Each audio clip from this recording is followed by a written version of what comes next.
దేశ రక్షణని ఆ దేశ ప్రజలు తమ చేతుల్లో పెట్టుకున్నప్పుడు ఆ దేశాన్ని ఎవరు నాశనం చేయలేరు. అదే దేశ రక్షణని కొద్దిమంది చేతుల్లో పెట్టి తాము చేతులు కట్టుకొని కూర్చుంటే మాత్రం ఆ దేశాన్ని ఎవరు రక్షించలేరని డానియల్ వెబ్స్టర్ చెప్పిన మాటలు ఈ సందర్భంగా మేము తెలియజేసుకున్నాం. భవతి భిక్షాందేహి అంటే శత్రువుకు కూడా అన్నం పెట్టే నేల. పాహిమాం రక్షమాం అంటే ఎదుటివాడి ప్రాణానికి తన ప్రాణాన్ని పణంగా పెట్టే నేల. తన దేశపు సరిహద్దులు దాటి పరాయి దేశం మీద దండయాత్రని చెయ్యని నేల.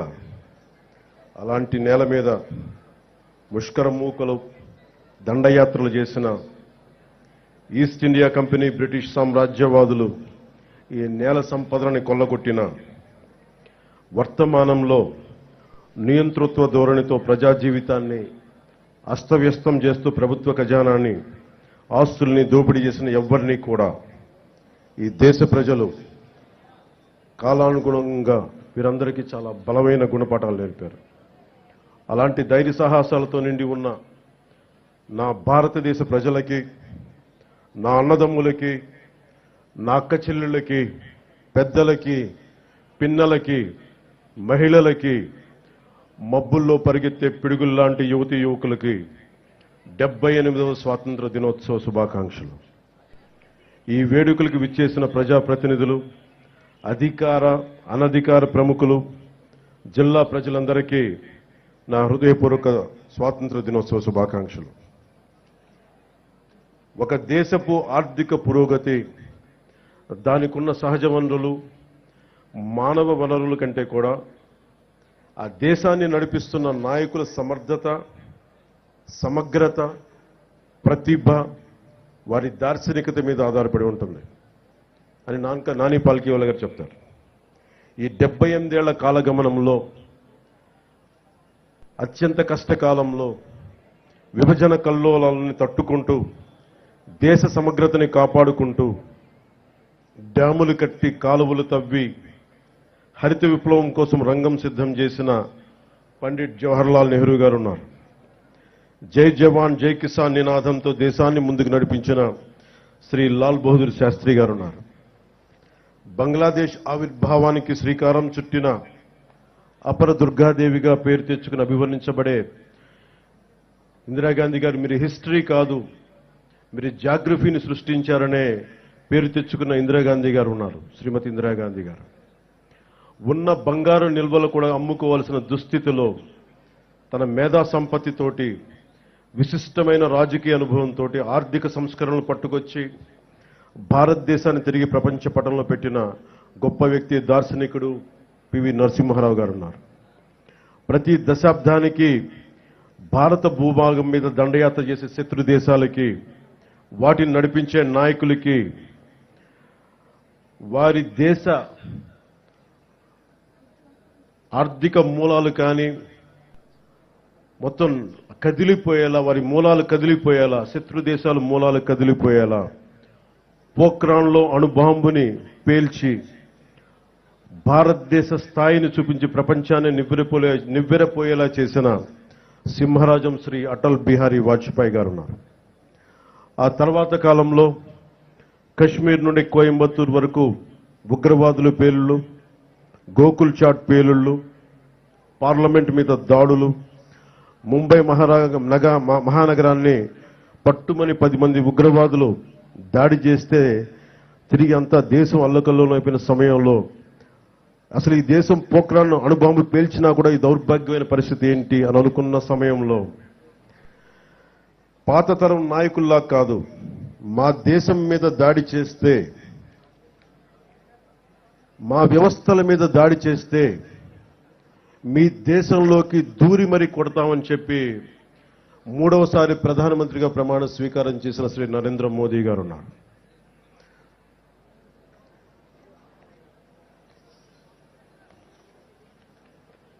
ఇలాంటి మహానుభావులు ఎందరో, వారందరికీ నా వందనం.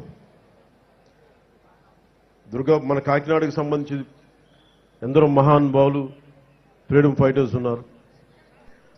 దుర్గాబాయి దేశ్ముఖ్, బులుసు సాంబమూర్తి గారు, అలాగే 53 రోజులు మనకి ఉపవాసం చేసి బలిదానమై రాష్ట్రాన్ని ఇచ్చిన పొట్టి శ్రీరాములు గారు ఉన్నారు.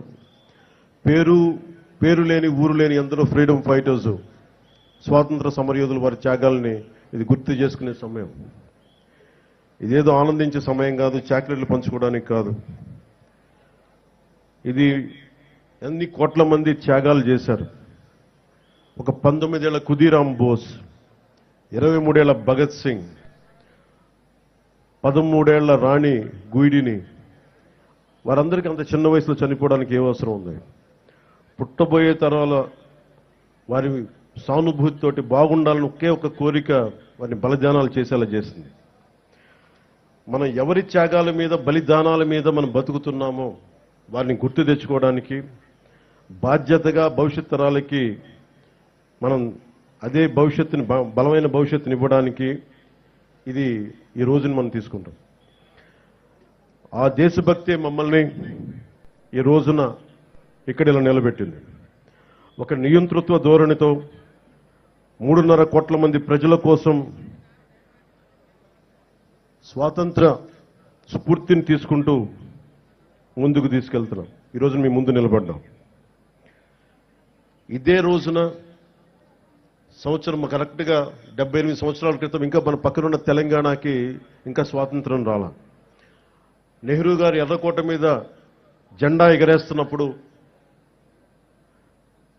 పక్కనున్న పంజాబ్లో వేలాది మంది ఆడపడుచుల మానాలకి అవమానం జరిగింది. మన పక్కనున్న తెలంగాణలో రజాకారులు అర్ధనగ్నంగా ఆడపడుచుల్ని బతుకమ్మాడించిన పరిస్థితులు.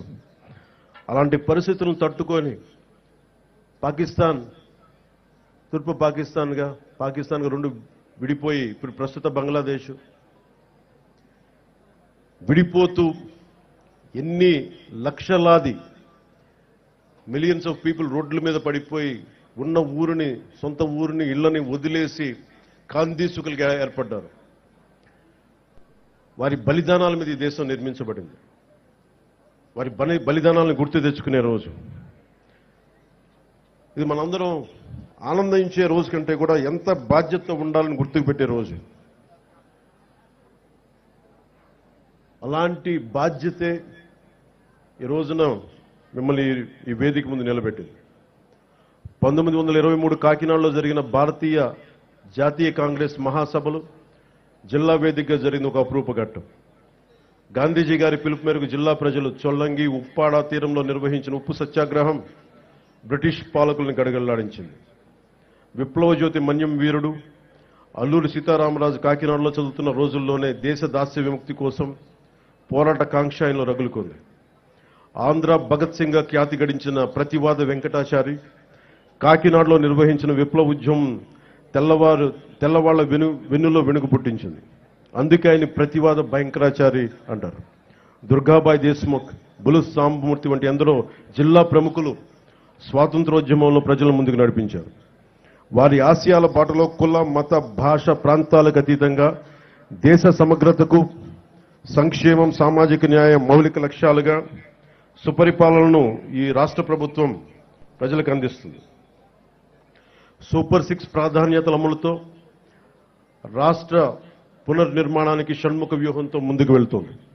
ఈ 78వ స్వాతంత్ర దినోత్సవ శుభవేళ మన జిల్లాలో అమలవుతున్న అభివృద్ధి సంక్షేమ కార్యక్రమాలను మీకు ఒక సంక్షిప్తంగా వివరిస్తాను. దేశంలోనే ఆదర్శనీయ రైతులు, వృద్ధులు, దివ్యాంగులు, వితంతువులు తదితర ఏ ఆసరా ఆలంబన లేని 28 కేటగిరీల ప్రజలకు రాష్ట్ర ప్రభుత్వం అండగా నిలుస్తూ వారికి సామాజిక పెన్షన్లు గణనీయంగా పెంచింది. జిల్లాలో 17 కేటగిరీలకు చెందిన 2,77,594 మంది లబ్ధిదారులకు 117 కోట్ల మొత్తం పెన్షన్లు అందిస్తుంది. నిత్యాన్నదానంతో అన్నార్తుల ఆకలి తీర్చి పేదల మదిలో ఆరాధ్యమూర్తిగా నిలిచిన అపర అన్నపూర్ణ డొక్కా సీతమ్మ గారు ఆమె మహోన్నత జీవితం ఆశయాలకు నివాళిగా ఎన్డీఏ రాష్ట్ర ప్రభుత్వం పాఠశాలల్లో మధ్యాహ్న భోజన పథకాన్ని డొక్కా సీతమ్మ గారి పేరిట అమలు చేస్తుంది. జిల్లాలో 1258 పాఠశాలల్లో 122,591 మంది విద్యార్థులకు, చిన్నారులకు డొక్కా సీతమ్మ మధ్యాహ్న బడి భోజన పథకం ద్వారా పౌష్టికాహారం అందిస్తున్నారు. ₹2కే కిలో బియ్యం పథకం లాంటి ఎన్నో పేదరిక నిర్మూలన కోసం పథకాలకు నాంది పలికిన స్వర్గీయ నందమూరి తారక రామారావు గారు పేదల కోసం ఆయన స్ఫూర్తి ఆశయాలు కొనసాగింపుగా రాష్ట్ర వ్యాప్తంగా పట్టణాల్లో పేదలకు ₹5 భోజనం అందించే అన్నా క్యాంటీన్లని ఈ రోజు నుంచి పునఃప్రారంభిస్తున్నాం. మన జిల్లాలో మొత్తం 11 అన్నా క్యాంటీన్లు పేదలకు అందుబాటులో వస్తున్నాయి. ప్రజలకు పారదర్శక రీతిలో ఇసుక లభ్యత కోసం నూతన ఉచిత ఇసుక విధానాన్ని రాష్ట్ర ప్రభుత్వం గత జూలై 8వ తారీఖు నుండి అమలులో తీసుకొచ్చింది. తొలి విడత ప్రధాన మంత్రి ఆవాస్ యోజన పథకం కింద జిల్లాలో వచ్చే అక్టోబర్ నెల నాటికి 4,500 గృహాల నిర్మాణం పూర్తి చేసేందుకు 100 రోజుల ప్రణాళిక అమలవుతోంది. ప్రధాన మంత్రి ఆవాస్ యోజన 2.0 ద్వారా 2025 నుండి కేంద్ర ప్రభుత్వం అందించే 2.5 లక్షలు మొత్తానికి తన వంతుగా మరో 50 లక్షలు ₹1,50,000 జోడించి ₹4 లక్షల యూనిట్ విలువతో పేదలకు గృహాలు నిర్మించాలని రాష్ట్ర ప్రభుత్వం నిర్ణయం తీసుకుంది. అలాగే పేదలకు గ్రామీణ ప్రాంతాల్లో 3 సెంట్లు, పట్టణ ప్రాంతాల్లో 2 సెంట్లు నివాసన స్థలాలు మంజూరుకు నిర్ణయించింది తెలియజేసేందుకు చాలా సంతోషిస్తున్నాం. 2014-2019 వరకు జిల్లాలో ఇళ్లు నిర్మించుకున్న లబ్ధిదారులకు పెండింగ్ ఉన్న బిల్లులకు సుమారు ₹49 కోట్ల బకాయిలను చెల్లించేందుకు ప్రభుత్వం విధి విధానాలను రూపొందిస్తుంది. జిల్లాలో టిడ్కో ద్వారా 529 కోట్ల నిధులతోటి 7,228 ఇళ్లను 5 ఏళ్ల క్రితమే నిర్మించగా 3,582 ఇళ్లను లబ్ధిదారులకు అందజేయడం జరిగింది. మిగిలిన ఇళ్ల రిజిస్ట్రేషన్, మోర్గేజ్ పూర్తి చేసి త్వరలోనే డ్రైన్లు, తాగునీటి సరఫరా తదితర అన్ని మౌలిక వసతులతోటి లబ్ధిదారులకు అప్పగిస్తాం. కాకినాడ పర్లోపేట సైట్ బిలో మరో 904 ఇళ్లని ఇచ్చే డిసెంబర్ నాటికి నిర్మించి లబ్ధిదారులకు అందజేస్తాం. నిత్యావసర సరుకుల ధరల పెరుగుదల భారం తగ్గించేందుకు జిల్లా వ్యాప్తంగా 37 ప్రత్యేక కౌంటర్లు ఏర్పాటు చేసి ప్రజలకు నాణ్యమైన బియ్యం, కందిపప్పును తక్కువ ధరలో అందుబాటులో ఉంచాం. జిల్లాలో ఈ ఖరీఫ్ సీజన్ పంటల సాగుకు 4,251 కోట్ల మొత్తాన్ని పంట రుణాలకు గాను, 2,425 కోట్ల మొత్తాన్ని టర్మ్ లోన్లు గాను రైతులకు అందించేందుకు నిర్దేశించుకున్న లక్ష్యానికి గాను ఇప్పటి వరకు 3,961 కోట్ల రూపాయల మేరకు రుణాలు కల్పించింది. కౌలు రైతులకు 59 కోట్ల మొత్తాన్ని రుణాలుగా అందించాం. ఇటీవల కురిసిన భారీ వర్షాల కారణంగా నష్టపోయిన రైతులకు 80% రైతుపై 100 క్వింటాళ్ల విత్తనాలు సరఫరా చేస్తున్నాం. పీఎం కిసాన్ పథకం ద్వారా సంవత్సరం తొలి విడతగా జిల్లాలో 1,25,850 మంది రైతు కుటుంబాలకు ఖాతాలకు 25 కోట్ల 17 లక్షల పెట్టుబడి సహాయాన్ని గత జూన్ నెలలో అమలు చేస్తా ఉన్నాం. పంచాయతీరాజ్ వ్యవస్థను బలోపేతం చేసేందుకు రాష్ట్ర ప్రభుత్వం 3 కీలక నిర్ణయాలు తీసుకుంది. వీటిలో మొదటిది గ్రామ పంచాయతీలకు ఆర్థిక పరిపుష్టి, సర్పంచ్ వ్యవస్థకు గౌరవం పునర్ప్రతిష్ఠించడం, నిధులు కొరత ఉన్న కొద్ది నిధులను గత ప్రభుత్వం ఇతర అవసరాలకు మళ్లించడం కారణంగా గ్రామ పంచాయతీలకు ప్రజలకు కనీస సౌకర్యాలు కల్పించలేని దినస్థితికి చేరాయి. ఆ పరిస్థితిని చక్కదిద్దే దిశగా తొలి అడుగు నేటి నుండే ప్రారంభించాం. జాతి సగర్వంగా చెప్పుకునే స్వాతంత్ర గణతంత్ర దినోత్సవాలను నిర్వహించేందుకు గత 34 ఏళ్లుగా చిన్న పంచాయతీలు కేవలం ₹100, పెద్ద పంచాయతీలకు ₹200 మాత్రమే ఇవ్వడం జరుగుతోంది. నేటి నుండి ఇకపై ఆ వేడుకలకి గ్రామాల్లో సర్పంచ్ల ఆధ్వర్యంలో సగర్వంగా దేశభక్తి వెల్లివిరిసే వాతావరణంలో ఘనంగా నిర్వహించేందుకు మైనర్ పంచాయతీలకు ₹10,000, మేజర్ పంచాయతీలకు ₹25,000 నిధులు సమకూరుస్తున్నాం. రెండవది జాతీయ ఉపాధి హామీ పథకం ద్వారా గ్రామీణ పేదలకు నిలకడైన ఉపాధి ఆదాయాలను కల్పిస్తూ గ్రామాల ప్రగతికి దోహదం చేసే సుస్థిర సామాజిక ఆస్తుల అభివృద్ధికి కార్యాచరణ చేపట్టడం. అందులో భాగంగా జాతీయ ఉపాధి హామీ పథకం నిధులతో తమ పంచాయతీల్లో చేపట్టవలసిన ప్రయోజనకరమైన పనులపై సర్పంచులు, స్థానిక ప్రజాప్రతినిధులు, ప్రజలు సమాలోచన చేసి తీర్మానాలు చేయాలని సూచించి రాష్ట్రంలో 13,326 గ్రామ పంచాయతీలన్నింటిలోనూ ఒకే రోజున గ్రామ సభలు నిర్వహిస్తున్నాం. మూడవ కీలక నిర్ణయం, రాష్ట్రంలో ప్రతి ఇంటికి కుళాయి ఏర్పాటు, ప్రతి వ్యక్తికి సురక్షితమైన తాగునీరు అందించడం ప్రభుత్వాలు పౌరులు కల్పించాల్సిన కనీస మానవ హక్కు. దేశంలో ఈ లక్ష్య సాధనకు గౌరవనీయ ప్రధానమంత్రి శ్రీ నరేంద్ర మోదీ గారి నేతృత్వంలో కేంద్ర ప్రభుత్వం బృహత్తర స్థాయిలో జల్ జీవన్ మిషన్ కార్యక్రమాన్ని 2019 ఆగస్టు 15 నుండి అమలు చేస్తూ ఉంది. దురదృష్టవశాత్తు గడిచిన 5 ఏళ్లలో మన రాష్ట్రంలో ఈ పథకాన్ని సద్వినియోగం చేసుకోలేదు. 5 ఏళ్లలో 27,000 కోట్ల నిధులు ఖర్చు చేయవలసి ఉండగా కేవలం 4,000 కోట్లు మాత్రమే ఖర్చు చేయడం జరిగింది. ఖర్చు చేసిన 4,000 కోట్లతో కూడా కేవలం సొమ్ము చేసుకునే పైప్ లైన్లు పనులే చేసి తాగునీరు అందించేందుకు అత్యవసరమైన వాటర్ సోర్స్ వనరుల అభివృద్ధి పనులు మాత్రం పూర్తిగా విస్మరించడం జరిగింది. ఫలితంగా జల జీవన్ మిషన్ యొక్క లక్ష్యం రాష్ట్రంలో సాకారం కాలేదు.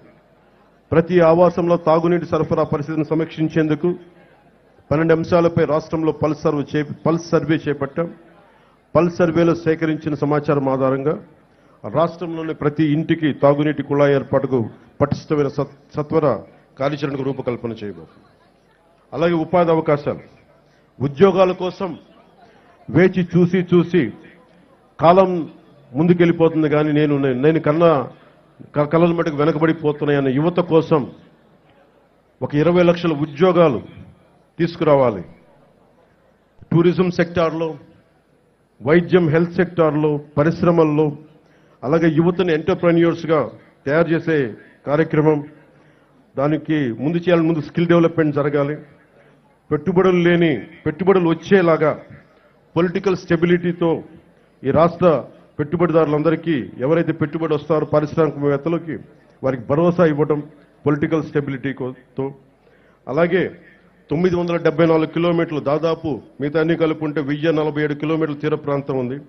ఈ తీర ప్రాంతంలో యువతకి ఈ నీలి విప్లవం ద్వారా మత్స్య సంపద మీద, వాటికి సంబంధిత వ్యాపారాల మీద ఒక బలమైన ప్రణాళికతో ముందుకు రాబోతున్నాం. సామాజిక వెనుకబాటుతనాన్ని గుర్తించి అన్ని సామాజిక వర్గాల్లో కూడా డబ్బు వచ్చేలాగా, డబ్బు అంటే కేవలం కొద్ది మందిగా ఉండిపోవడమే కాదు, క్రీమీ లేయర్ కాకుండా అందరికీ డబ్బు రావాలి. ఆ విధంగా ప్రత్యేక దృష్టి పెడుతున్నాం.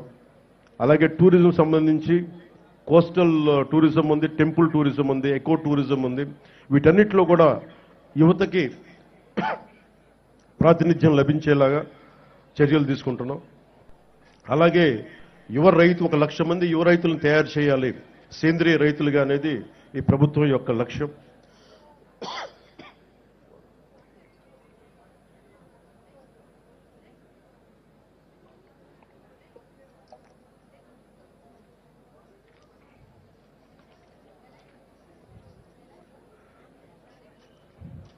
ముఖ్యంగా యువతని నిర్వీర్యం, నిస్తేజం చేస్తున్న మాదక ద్రవ్యాల మీద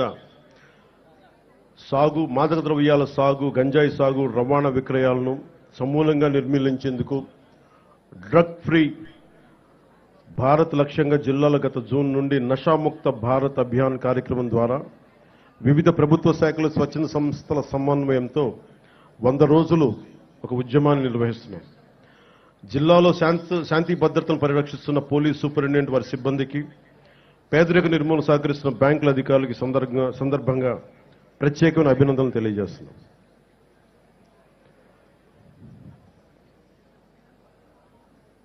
లా అండ్ ఆర్డర్ గత ప్రభుత్వంలో చాలా క్షీణించిపోయింది.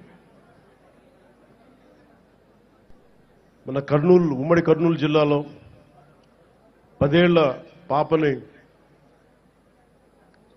ఇంకా పూర్తిగా 18 ఏళ్ళు రాని పిల్లలు, 14 ఏళ్ళు, 13 ఏళ్ళ పిల్లలు ఏ విధంగా మనకి మానానికి భంగం కలిగించేలా ఎలా ప్రవర్తించారో మనందరికీ తెలుసు. 14 ఏళ్ల సుగాలి ప్రీతికి స్కూల్కి వెళ్ళడానికి ఇంటికి వెళ్ళిన సుగాలి ప్రీతి తిరిగి ఇంటికి రాలేదు, శవమై తిరిగి వచ్చింది. ఎటు చూసిన గత ప్రభుత్వ కాలంలో లా అండ్ ఆర్డర్ చాలా బలహీనపడిపోయింది. నిర్లక్ష్యం చేయబడ్డాయి విల్ఫుల్గా. ఈ ప్రభుత్వం లా అండ్ ఆర్డర్ని చాలా చాలా బలంగా తీసుకుంటుంది. ఇక్కడ లా అండ్ ఆర్డర్ సరిగ్గా లేకపోతే పెట్టుబడులు వచ్చినా కానీ వెనక్కి వెళ్ళిపోతాయి.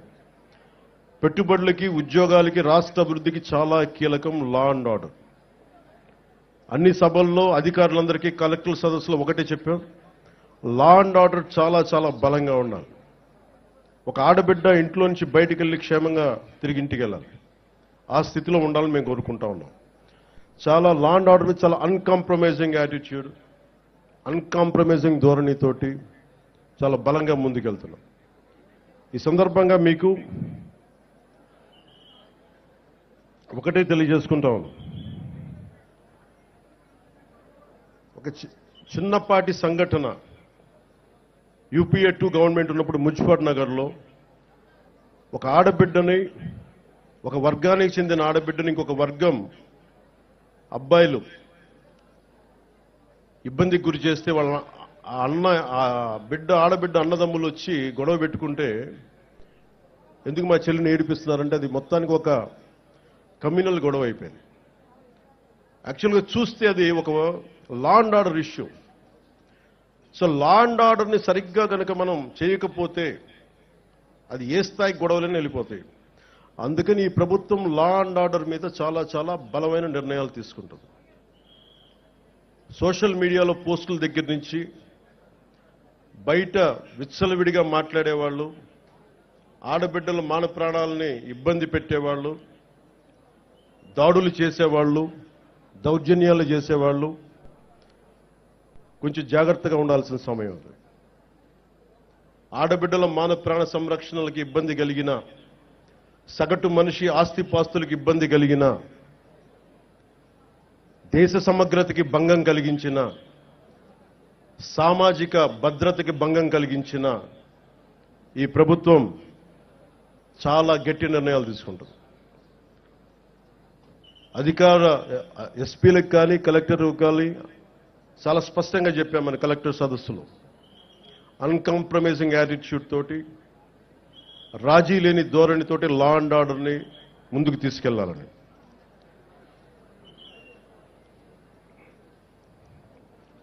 ఈరోజు రాష్ట్రం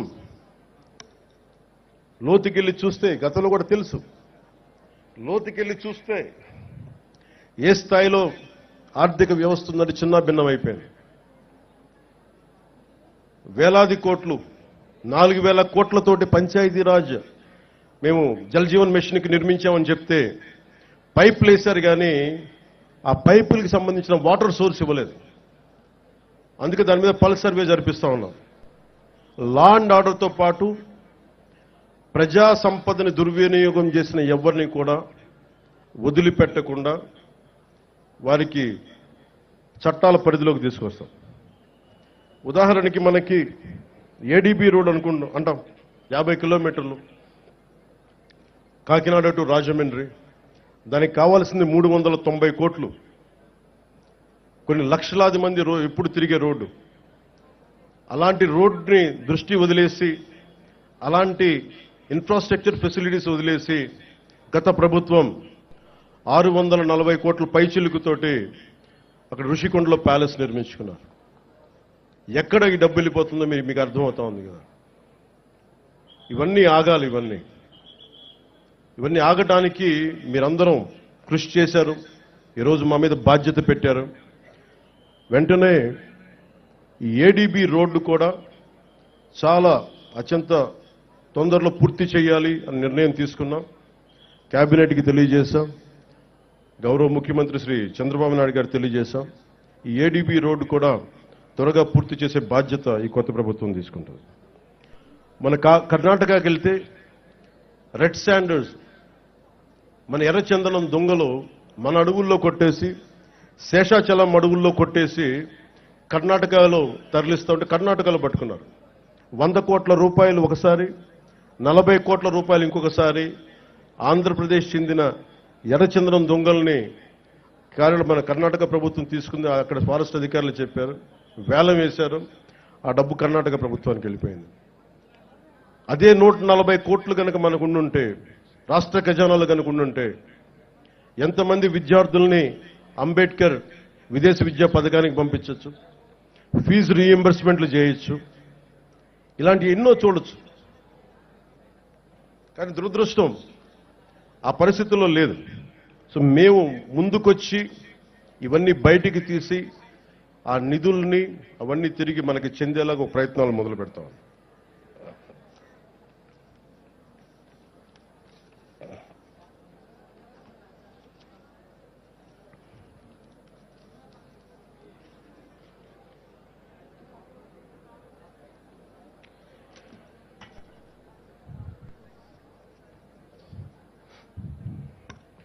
మా మీద చాలా బలమైన బాధ్యత పెట్టారు మీరందరూ. ఆ బాధ్యతని చాలా జాగ్రత్తగా బరువు బాధ్యతలతోటి ముందుకు తీసుకెళ్తాం. ప్రత్యేకించి ఇది ఇంకొక స్వాతంత్ర దినోత్సవం రోజు అయింటే నేను డిప్యూటీ ముఖ్యమంత్రిగా ప్రమాణ స్వీకారం చేస్తున్నాను. నాకు కొన్ని పరిధిలోనే మాట్లాడాల్సిన అవసరం ఉంది. ఒక్కటైతే మీకు మాటిస్తున్నాను, ఈ ఎన్డీఏ ప్రభుత్వం, తెలుగుదేశం, భారతీయ జనతా పార్టీ, జనసేన ఎన్డీఏ ప్రభుత్వం స్వాతంత్ర సమగ్రతకి స్ఫూర్తిని నింపేలాగే అభివృద్ధి ఉంటుంది. భావితరాల కోసం మేము అండగా నిలబడతాం. ఒక దేశపు సంపద నదులు కాదు, అరణ్యాలు కాదు, ఖనిజాలు కాదు, కళ్ళ ఖనిజాలతో చేసిన యువత, ఆ యువత కోసం పెద్ద ఎత్తున మన బాధ్యతతోటి పెద్ద ఎత్తున కార్యక్రమాలు చేపడతాం. ముఖ్యంగా విభజన సమయంలో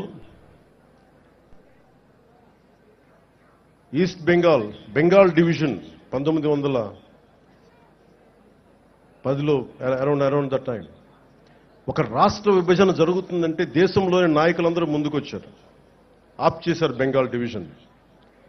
అదే ఒక దేశం, భారతదేశం పాకిస్తాన్గా విడిపోతుంటే నాయకులందరూ కామ్గా అయిపోయారని సర్దార్ వల్లభాయ్ పటేల్ గారిని అడిగితే వల్లభాయ్ పటేల్ గారు ఒకటే చెప్పారు, మేము పెద్దవాళ్ళం అయిపోయాం, అలసిపోయాం,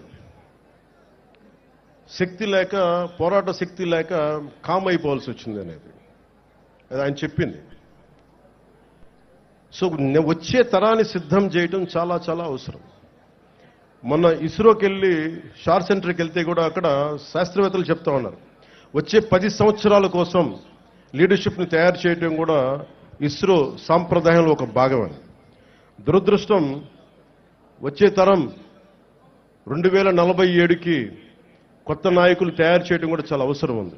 జిల్లా స్థాయిలో, పంచాయతీ స్థాయిల నుంచి రాష్ట్ర స్థాయి, దేశ స్థాయిలో కొత్త తరం నాయకులకి తయారు చేయాల్సిన బాధ్యత అందరూ తీసుకోవాలి. దాంతోపాటు మేము కూడా ఆ బాధ్యతను తీసుకుంటామని మీకు తెలియజేసుకుంటూ, భవిష్యత్తు యువతరానిదే, ఆ యువతరానికి అండగా ఉంటాం. మాటలతో కంటే కూడా చేతుల్లో చెప్పి చూపిస్తామని తెలియజేసుకుంటూ, ఈ 78వ స్వాతంత్ర దినోత్సవ సందర్భంగా మరోమారు మీ అందరికీ పేరు పేరున ధన్యవాదాలు తెలియజేసుకుంటూ సెలవు తీసుకున్నాను. జై హింద్.